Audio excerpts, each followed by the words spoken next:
सुप्रभात। मैं डॉक्टर विभूति भूषण, प्राचीन भारतीय इतिहास विभाग, एसएनएस आरकेएस कॉलेज सहरसा आप लोगों का स्वागत करता है।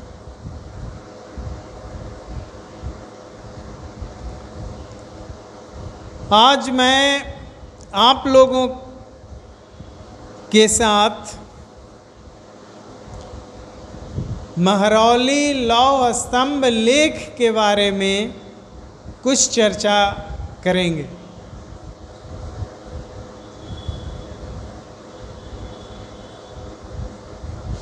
यह स्तंभ लेख दिल्ली के महरौली नामक स्थान से प्राप्त हुआ है,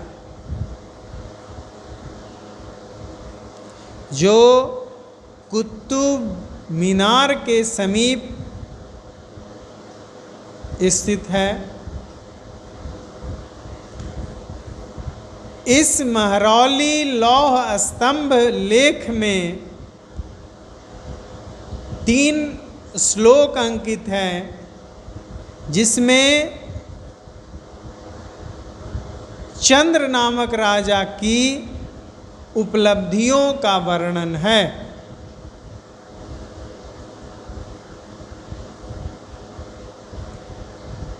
इस चंद्र नामक राजा का न पूरा नाम अंकित है, न उसका वंशावली अंकित है, न उसके शासन काल अंकित है, जिससे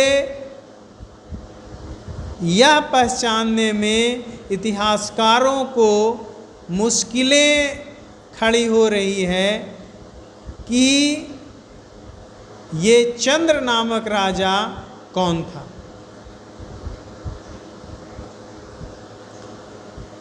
महरौली लौह स्तंभ में जो श्लोक अंकित है, श्लोक लिखा गया है, उसके अनुसार इस चंद्र नामक राजा के बारे में कहा गया है कि वह बंगाल में एक संघ को पराजित किया था। उसने सिंधु नदी के 7 मुखों को पार कर बाहलिकों को जीता था।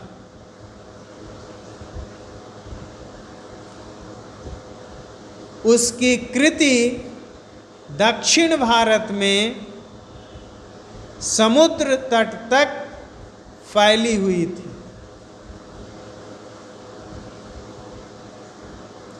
वह भगवान विष्णु का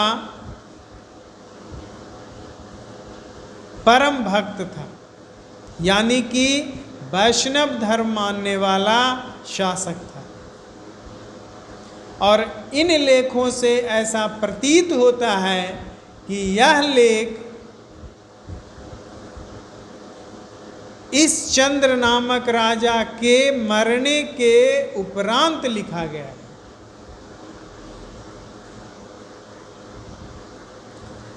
इन्हीं सब तथ्यों को आधार मानकर इतिहासकार अपने हिसाब से चंद्र नामक राजा की पहचान की है।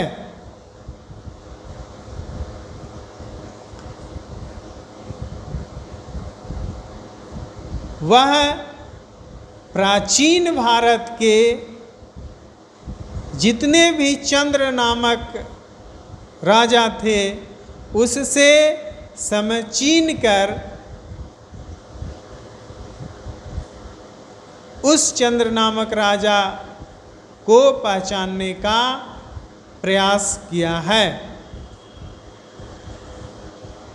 एच.सी. सेठ नामक इतिहासकार महरौली लौह स्तंभ का जो चंद्र नामक राजा है उसके बारे में कहते हैं कि ये चंद्रगुप्त मौर्य है, क्योंकि इतने बृहत साम्राज्य का पोषक चंद्रगुप्त मौर्य ही था। लेकिन उसके बारे में नहीं होने का सबसे बड़ा आधार उसका जैन धर्म मानना है, क्योंकि चंद्रगुप्त मौर्य जैन धर्मावलंबी था, जबकि महरौली लौह स्तंभ का जो चंद्र नामक राजा है वह वैष्णव धर्म मानने वाला शासक था। इसलिए चंद्रगुप्त मौर्य महरौली लौह स्तंभ लेख का चंद्र नहीं हो सकता।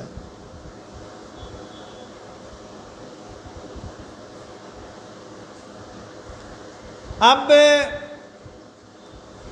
दूसरा जो तथ्य दिया जाता है वो हेमचंद्र राय चौधरी द्वारा दिया जाता है, और कहा जाता है कि ये चंद्र नामक राजा पुराणों में वर्णित चंद्रांश है, नागवंशी शासक चंद्रांश है।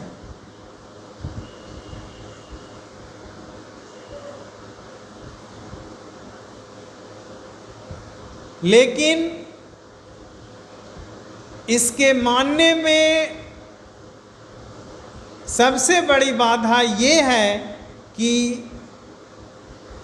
पुराण में वर्णित नागवंशी शासक चंद्रांश जो है वो एक छोटा शासक था, और महरौली लौह स्तंभ का जो चंद्र नामक राजा है उसकी उपलब्धि जो दिखाई गई है वो बहुत बड़ी है।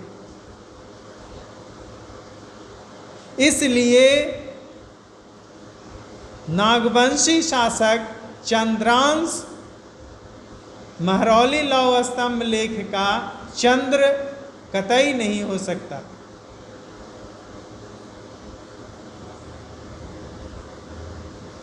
अब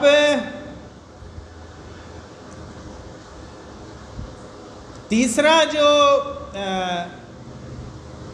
तथ्य दिया गया है वो रमेश चंद्र मजुमदार द्वारा बताया गया है कि ये चंद्र नामक जो राजा है वो कनिष्क है, क्योंकि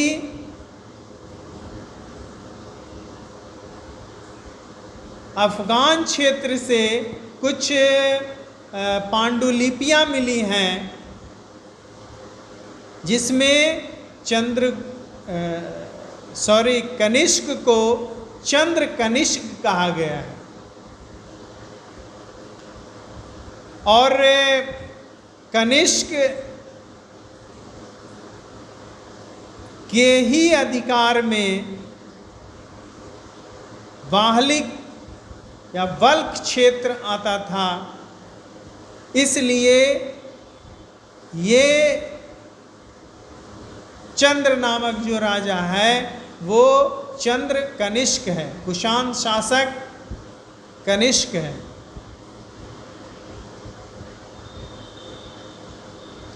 लेकिन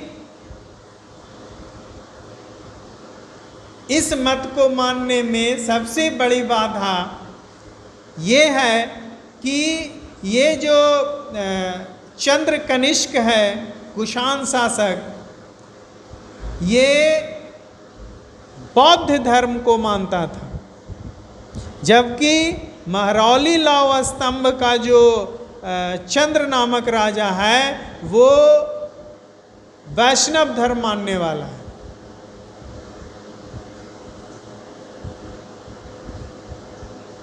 महरौली लौह स्तंभ में कहा गया है कि इस राजा की ख्याति दक्षिण में समुद्र तट तक फैली हुई थी। जबकि हम जानते हैं कि कनिष्क का जो साम्राज्य था वो दक्षिण में नहीं था। इसलिए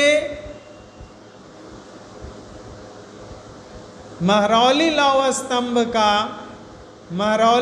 स्तंभ लेख का जो चंद्र नामक राजा है वो कनिष्क, कुषाण शासक कनिष्क नहीं हो सकता।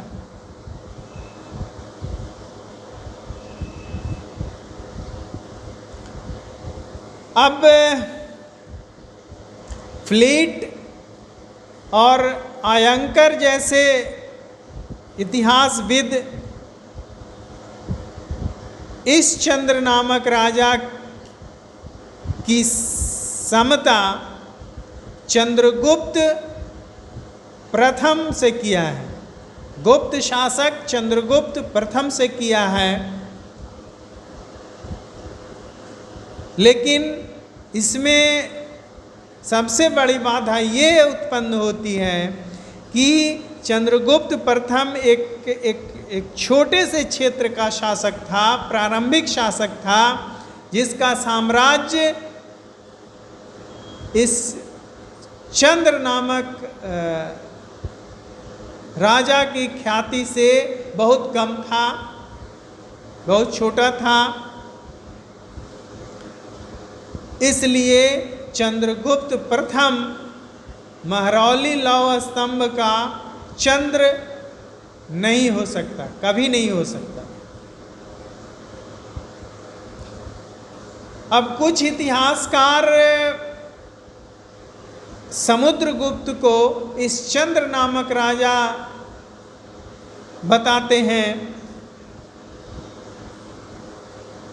और कहते हैं कि इसमें जो ख्याति प्राप्त है, ख्याति उपलब्धियां दी गई है, वो समुद्रगुप्त से बहुत समता रखता है। लेकिन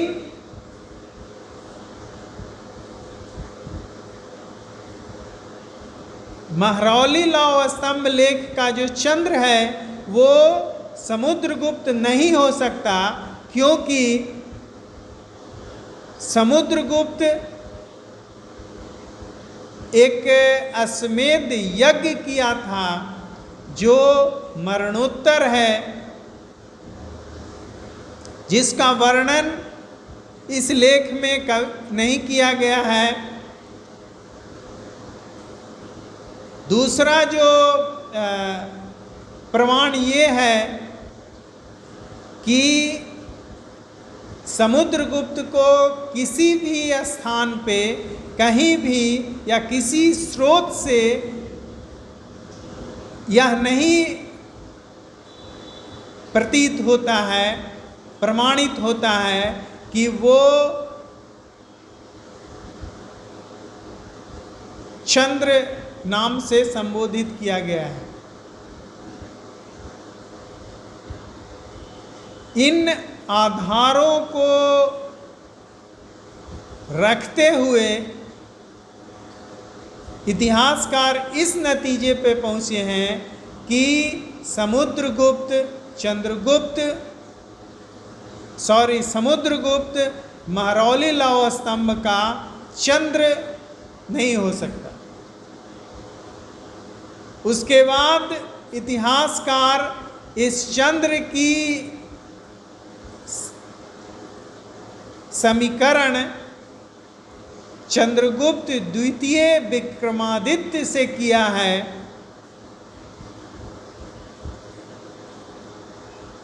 और कहा है कि जो उपलब्धियां इस लेख में की गई है वो चंद्रगुप्त द्वितीय के साथ बहुत मिलता है।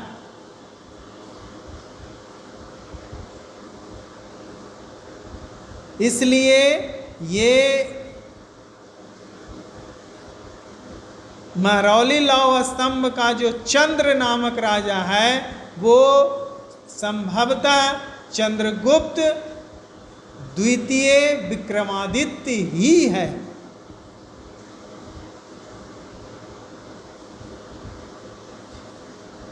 इसे प्रमाणित करने के लिए मैं आगे कुछ तथ्य आप लोगों के सामने रखूंगा, लेकिन अपना व्याख्यान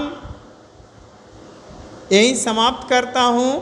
अगले व्याख्यान में इस तथ्य को आप लोगों के सामने रखकर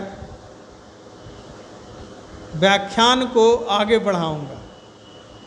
तब तक के लिए धन्यवाद, नमस्कार, जय हिंद, जय भारत।